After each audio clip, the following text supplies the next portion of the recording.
बुद्धिबळातली महाराष्ट्राची वाटचाल हा एक म्हणजे एक रंजक इतिहास आहे त्याला. भारतात जेव्हा all India chess federation form झालं 1955 आणि 1956 जेव्हा पहिली राष्ट्रीय विजेतेपद स्पर्धा घेण्यात आली तर त्यावेळी महाराष्ट्राचे रामचंद्र सप्रे त्यावेळी चॅम्पियन झाले. आणि म्हणून मग 1956 जो भारतीय संघ गेला 4 खेळाडूंचा, त्यापैकी 2 खेळाडू आर.बी. सप्रे, रामचंद्र सप्रे आणि भालचंद्र म्हैसकर, बी.पी. म्हैसकर, हे 4पैकी 2 खेळाडू महाराष्ट्राचे होते. त्यानंतर महाराष्ट्राला खूप चॅम्पियन दिले. 1962 मुंबईचे ऋषी मादन नॅशनल चॅम्पियन झाले. 1961 श्रीकृष्ण साखळकर इंडिया नंबर 2 झाले आणि त्यानंतर अनेकदा ते भारतीय संघामध्ये होते. ते एक खूप त्यावेळी ट्रॅडिशन होती. राष्ट्रीय ज्युनियर स्पर्धेमध्ये अविनाश आवटे 2 वेळेला दुसरे आले आणि अरुण वैद्य भारतीय नॅशनल चॅम्पियनशिपमध्ये तिसरे आले. एक काळ असा होता ज्यावेळी आम्ही खेळायला सुरुवात केली त्यावेळी नशिबाची गोष्ट म्हणजे की नॅशनल एमध्ये 14 खेळाडू असायचे, त्यातले 8 महाराष्ट्राचे असायचे आणि एक अब्दुल जब्बार किंवा पुण्याचा विजय अधिकारी हे वगळता 7 मुंबईचे असायचे. तर हे सगळे जे खेळाडू होते त्या खेळाडूंमध्ये आणि मुंबईची एक अचानक विकास झाला झांडू फार्मास्युटिकल वर्क्समध्ये जेव्हा स्पर्धा होती आणि मग त्याचा परिणाम त्याची परिणिती हळूहळू महाराष्ट्राच्या बुद्धिबळाकडे त्याची इम्प्रूव्हमेंटमध्ये झाली. भारतीय खेळाडूला आशियाई दर्जामध्ये कुठलंही मेडल मिळालं नव्हतं, पण तो योग मला 1977 एशियन ज्युनियरमध्ये जेव्हा मला ब्रॉन्झ मिळालं तेव्हा मला सांगितलं की अरे तुम्ही भारतासाठी मेडल मिळवणारे एशियनमध्ये पहिलेच आहात.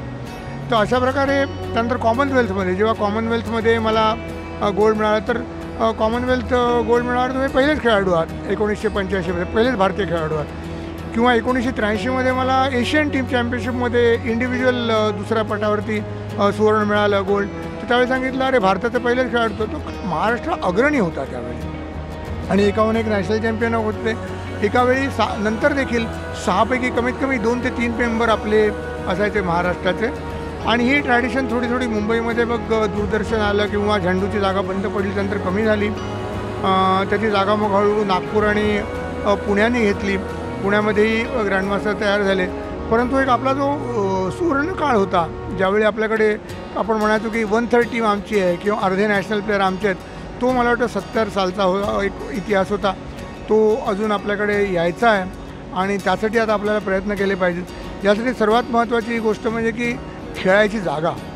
खेळाडू फक्त कोचिंगने तयार होत नाहीत, त्यांना खेळायची जागा पाहिजे. आणि जे आमचे महाराष्ट्राचं जरी म्हटलं कुठेही तर जॉली क्लब असेल पुण्यामध्ये किंवा असे वेगवेगळ्या क्लब्समध्ये जाऊन जेव्हा खेळाडू बसायचे आणि आपले 2-2, 3-3 तास एकमेकांचे डाव ॲनलाईज करायचे त्यावेळी त्यांच्यातून त्यांना शिकायला मिळायचं. झांडू फार्मास्युटिकलमध्ये आम्ही जाऊन बसायचो. टॉप डाव कार्पोचे आणि कोर्चनायचे सगळे कोणतरी घेऊन यायचं, आम्ही त्याची फोडणी करायचो. फोडणी हा सप्र्यांचा शब्द आहे आणि साखळकर लगेच त्याच्यावरती म्हणजे एक कॉमेंट्री करायचे की हा नाही, हा विसरला किंवा हा चुकला आणि ते इतकं अचूक असायचं. मला आश्चर्य वाटतं की आज एका मिनटात सप्रे, म्हैसकर किंवा साखळकरांनी जर काय मत दिलं असेल एका मिनटात ते बरोबर हे सिद्ध व्हायचं.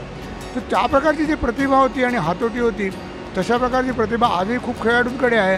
परंतु त्यांच्या मार्गदर्शनाचा योग आज इतरांना मिळत नाही, कारण यंगस्टर जेव्हा त्यांना शिकण्यासारखं खूप असतं त्यावेळी त्यांना ज्ञानी खेळाडूंचा कुठल्या प्रकारे त्यांचा संबंध येत नाही. आणि हे जे त्रुटी आहे ही दूर करण्यासाठी आपल्याला प्रत्येक जिल्हा पातळीवरती प्रत्येक जिल्हा संघटनेने एक तरी प्लेईंग क्लब ठेवला पाहिजे जो आठवड्यातून 4 ते 5 दिवस तरी उघडा राहील आणि वर्षातून 300 दिवस या ठिकाणी कोणालाही कुठलंही कोचिंग न घेता येऊन खेळायचं आहे, खेळा, अशा प्रकारचं ठेवली पाहिजे. तामिळनाडूमध्ये असं आहे, आंध्रमध्ये असं आहे. कलकत्तामध्ये ज्यावेळी आलेखीन चेस क्लब होता त्यावेळी सगळे टॉप प्लेयर आले. संदीप दास, सूर्यशेखर गांगुली, निशा मोहता, निलोत्पल दास सगळे एकाच वेळी आले आणि आता ते बंद पडलं कारण आता तिकडे कोण जात नाही. तर ही जी आवश्यकता आहे ती मला वाटतं फोनिक्स मार्केट सिटीने ही दूर केलेली आहे. कारण खेळाडू इकडे येऊन खेळतात, बसतात, एकमेकांचे डाऊट ते एकमेकांना विचारतात, अरे असं का खेळला असेल, कालसन असं का खेळला, आनंद का खेळला. तर अशा प्रकारे तुम्हाला शिकायची एक संधी मिळते. अशा प्रकारे मी तर म्हणतो मुंबईच्या प्रत्येक सबबमध्ये अशा प्रकारचं काम सुरू व्हायला पाहिजे. मुंबई एक फार मोठं शहर आहे आणि आज बोरिवलीचा मुलगा इकडे येऊ शकणार नाही कदाचित, म्हणून आपल्याला सर्व ठिकाणी असं करायला पाहिजे आणि एक खूप मला वाटतं एक चांगलं पाऊल आहे. त्या दृष्टीने आपण सुरुवात करूया की ऑनलाईन चेस नको, जाऊया आणि खेळूया. महाराष्ट्रात बुद्धिबळामध्ये महिलांचं काही वर्ष वर्चस्व होतं. जवळजवळ 10-15 वर्ष वेगवेगळ्या महिला, म्हणजे सुरुवातीला खाडिलकर सिस्टर्सनी 5 वर्ष महिला चॅम्पियनशिप जिंकली, राष्ट्रीय महिला चॅम्पियनशिप जिंकली.